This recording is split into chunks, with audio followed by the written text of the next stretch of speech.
Hello, thank you for being here live and for everyone tuning in later to watch the recording. I'm Deanna Kluth, Vision Keeper for Joy Spring Online Family Festival, here to welcome Agnieszka Golasik. And I will read to you her bio before we jump into our presentation, Nurturing Self-Directed Learning at Amber Colibri Center. So Agnieszka is the founder and director of the Amber Colibri Center. As an artist, mentor, child advocate, and educator, her journey to Amber Colibri began unexpectedly when her oldest daughter entered public school and was confronted with a system that did not match her specific needs and learning. After 3 months of attempting to fit a square peg into a round hole, it became increasingly clear that something unconventional was needed if her daughter was going to thrive.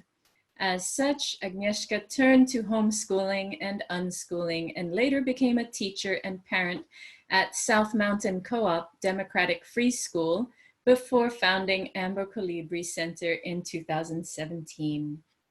Agnieszka is a longtime Vipassana, you'll have to correct my pronunciation, meditator, who strongly believes that mindfulness meditation practice is the main tool to achieve personal balance. She is an exhibiting and teaching artist who works in a variety of visual mediums with artwork present in a number of private, corporate, and public collections in the States and abroad. You can see Agnieszka's art at a link I'll share on the replay. And she is highly passionate about making nutritious food and spending time in nature. Agnieszka holds a master's in historic preservation and Bachelor of Fine Arts degree received abroad and in the States, both with highest honors and awards. And when you see her artwork, you will know why. So welcome, Agnieszka. Thank you for agreeing to talk with us today about your journey.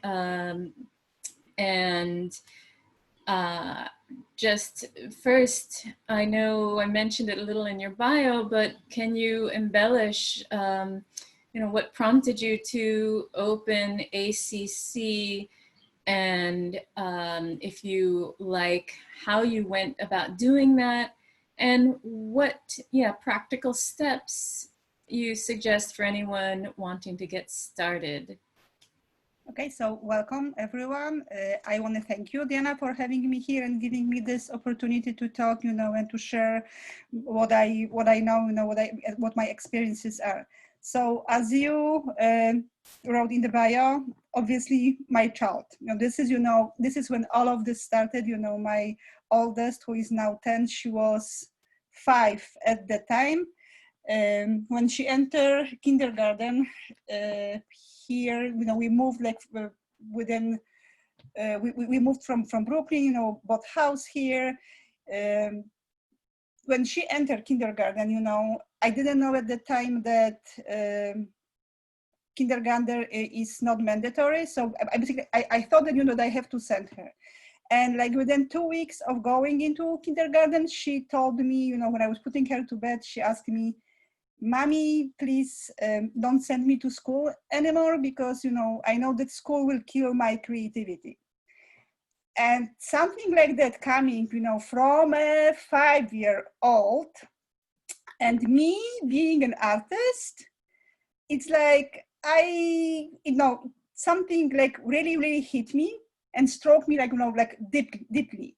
So I said to myself, okay, let's see how this goes, if we can pull it together, maybe she needs more adjustment. But at the same time, I was very closely observing her, what was going on with her.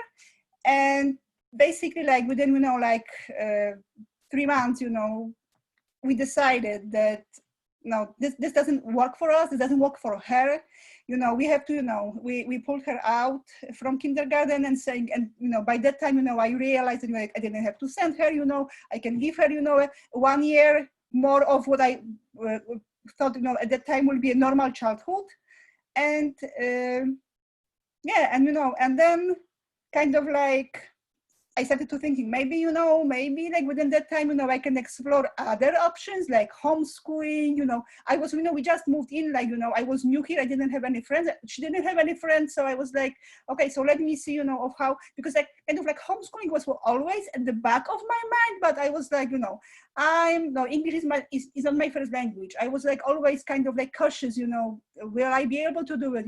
Is it okay for me to do it? Is it, will I, so I said, to myself, okay, it's not going to hurt her, if I have her home and we can try it out. And by that time, like, within that year, I kind of like start searching, like for what the opportunities are, and we I think it was May, very, very close to the end of the year, a Facebook ad pop out, on my Facebook wall about an open house at SMC, which was then, democratic school that was run, like from with location in Montclair.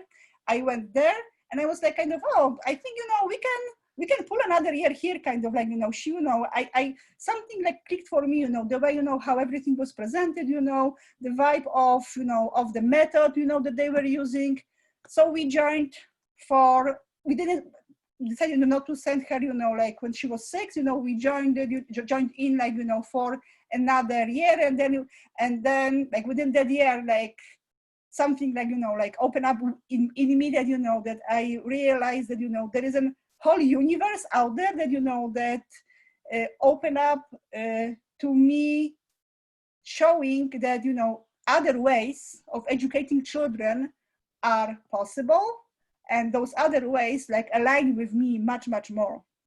Can you explain for people who don't know what a democratic free school is? What one of these other ways?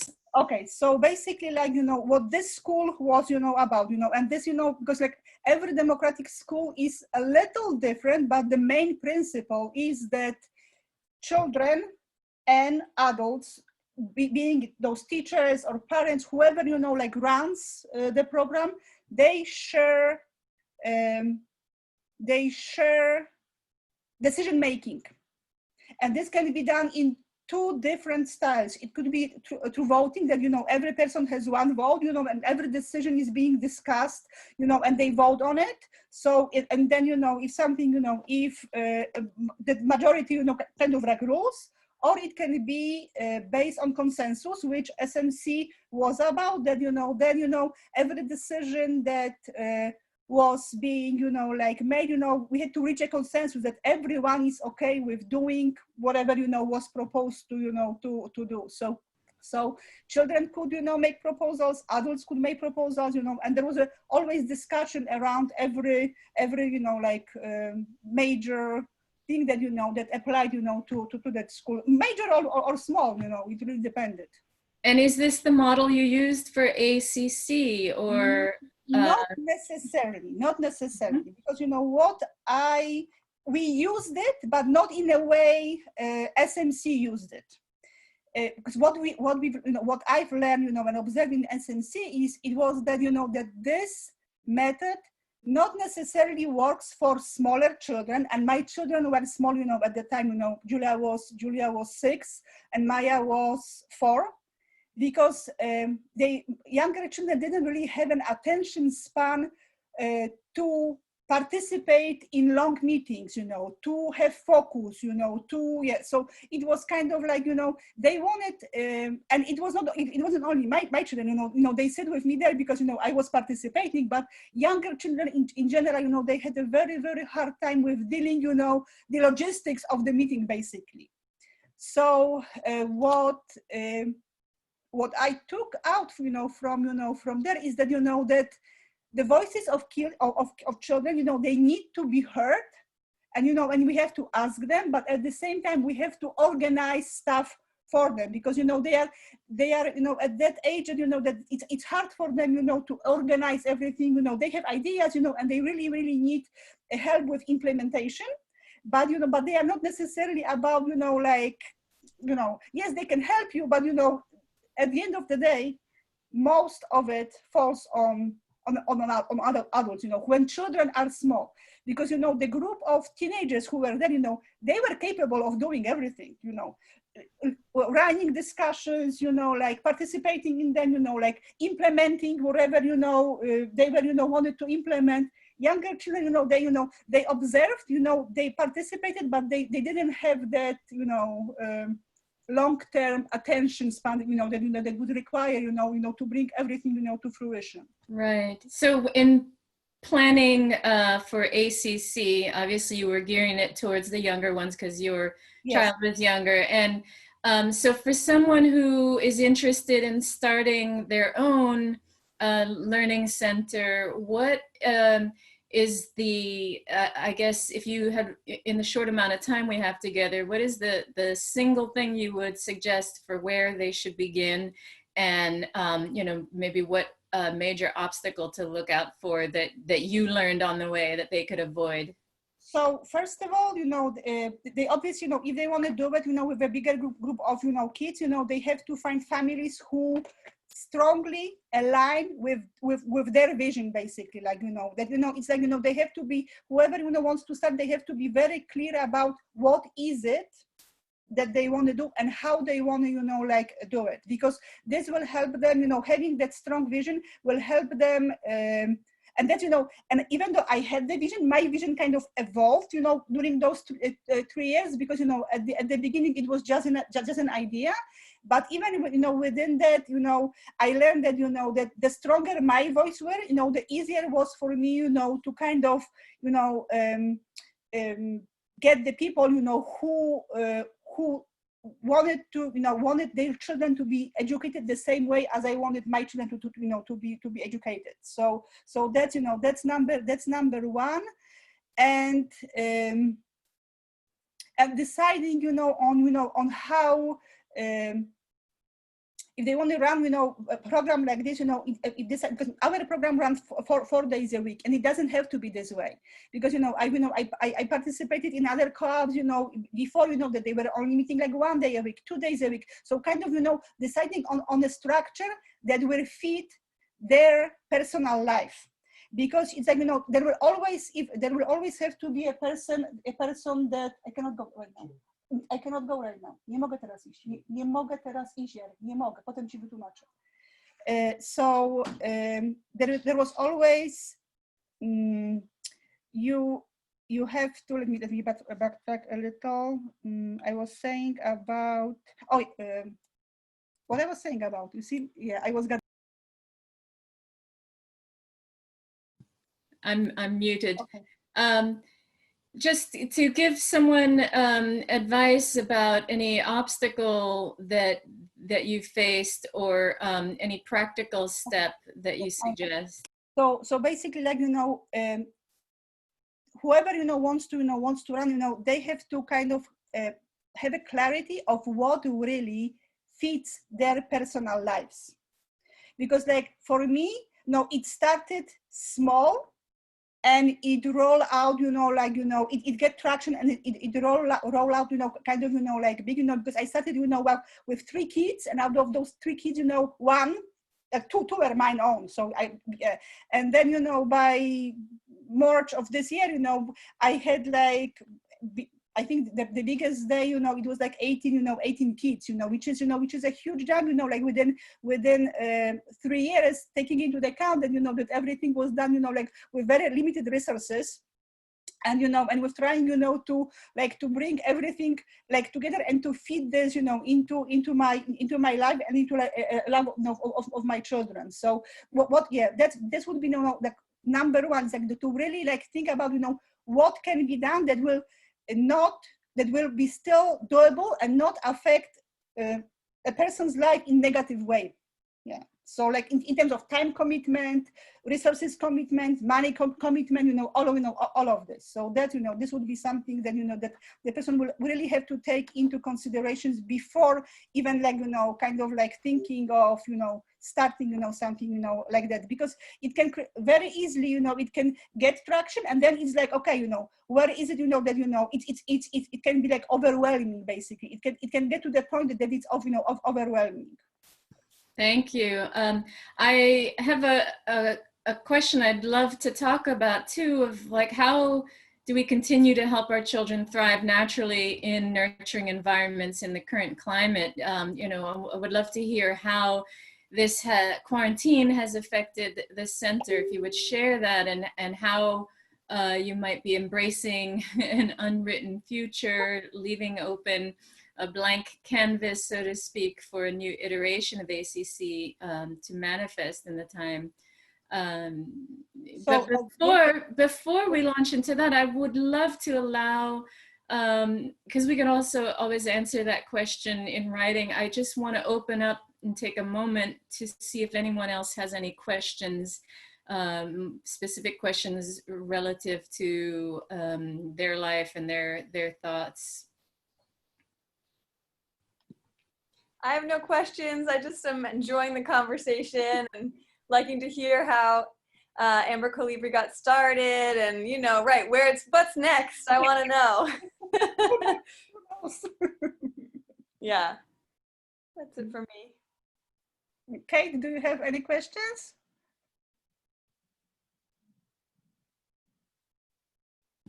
Okay, well then it will be very useful to hear, yeah, what's next, and how has this climate affected your mission?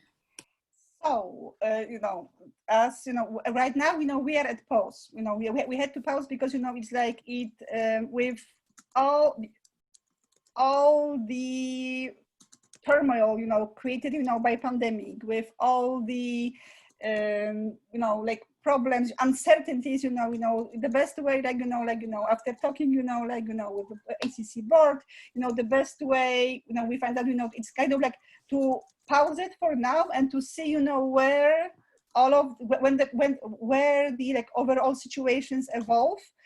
And what I think, you know, what is out there, you know, for ACC, you know, the way, you know, I definitely, you know, like want to continue in some way, you know, with having all those principles, you know, that we had like before in place, probably opening up a little more in, we were always like, we always welcome, you know, like homeschooling families, you know, like opening up a little more into that direction, because there may be a bigger need for, you know, for it, you know, right now, but doing it kind of like in much more of a collaborative way. So that, you know, that with families kind of, you know, like, you know, and with parents participating, you know, like more, we will definitely, you know, like have to figure it out, you know, but basically, you know, it will, I think, you know, what we will be doing will be based on the need that, you know, that will kind of like emerge, you know, like, you know, where everything kind of, you know, settles down. Because right now it's like very hard to envision and to predict anything. So that's, you know, that's the major, like, you know, kind of like obstacle and all that, you know, that we are dealing, you know, like now with, because it's like between, like, you know, financial uncertainty, between medical, like, you know, health requirements, you know, that government mandated requirements, you know, all of this kind of like, you know, like there is so many like things and, you know, little avenues that, you know, that it can, you know, yeah. So, and all of this kind of like, you know, it's not really a good base, you know, to base program, you know, the way we know we run it on. So yeah, so for now, you know, kind of it's like, you know, it's still, you know, it's something is cooking, you know, it's very hard for me to tell what is cooking, but something definitely, you know, it is cooking. I love what you said about focusing on the emergent needs of the community. And I think I got chills just saying that again, because that seems to be at the heart of the shift that we are in globally, as communities around the world addressing the people, you know, our health, our families, our infrastructure, our medical system. So this holistic you know, looking at the emergent needs and showing up as we can and meeting what's, yeah, something's percolating, and you have these skills and this vision and this ability to nurture naturally nurturing environments for kids. And so also, you know, another thing is that, you know, that even educational environment is changing like so much. There is so much uncertainty there right now that it's like, you know, until all this kind of like, you know, gets like figured out, you know, it's like, you know, I see, you know, a huge opportunity, you know, like in that, but at the same time, it's like, you know, for that opportunity, you know, to be like kind of, you know, taken in, you know, and developed, you know, that has to be a will, which I don't really see yet. Like, you know, that, you know, yes, you know, it's like, because the change, you know, that is happening right now was kind of like forced on, but what I'm seeing is that it's still kind of like, you know, like all the changes are being done because, you know, like, you know, with that old paradigm of thinking. So this is kind of like, you know, it's like, you know, there is a huge opportunity there, but at the same time, it's like, you know, something needs to, you know, like, you know, happen behind the scenes, you know, in the way of how people think and see education. So, you know, so this could actually take, you know, a very, very good, you know, turn. how would you redefine that? How would you redefine how people think about education? I think, you know, people are, especially those who are in a position of decision making, you know, they are kind of like, you know, they came out from the system that was very structured and very I would say close-minded, you know. That's how I see it, you know. Even though, you know, I grew up, you know, I went through the system, you know, I grew up, you know, like in it, you know, I did really well in it. But at the same time, it's like, you know, I knew that this is not the way how things should, like, you know, kind of like, you know, move forward, because I didn't see, like, you know, this is why, like for my kids, you know, I wanted something different, because I really didn't see that much of a difference from the way how the system works from when I was young. So, you know, and I'm like 45 years old. So, you know, so it's like, that's, you know, it's like, you know, nothing really changed, like other than, yes, more technology, maybe more colorful books, maybe, you know, more beautiful walls, you know, pictures, you know, on the walls, but nothing like in the way of, you know, like thinking, nothing really kind of like, you know, change. And so, yeah, so it's kind of like, you know, we are still stuck like in that mentality, like, you know, of the past.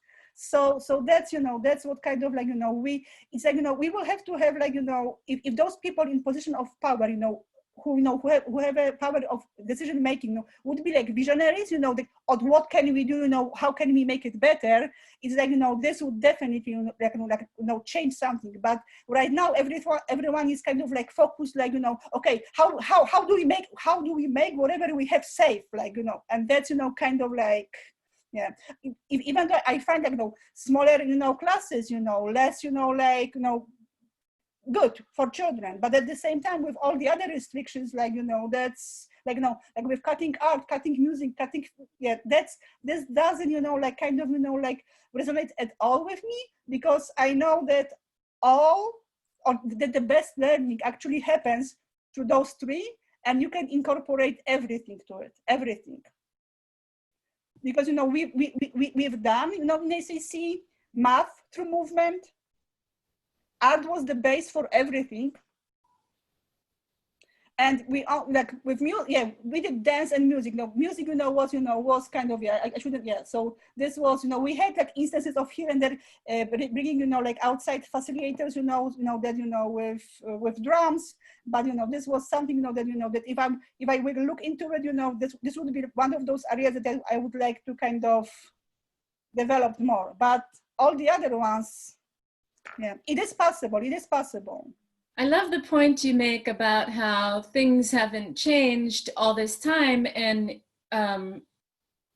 in all this time, we've made leaps and bounds in understanding human development, cognitive development, you know, all of this psychology and you know, so much understanding about the brain and body that we didn't know when schools were first founded. So it would make sense to integrate that learning into how we teach and communicate and live.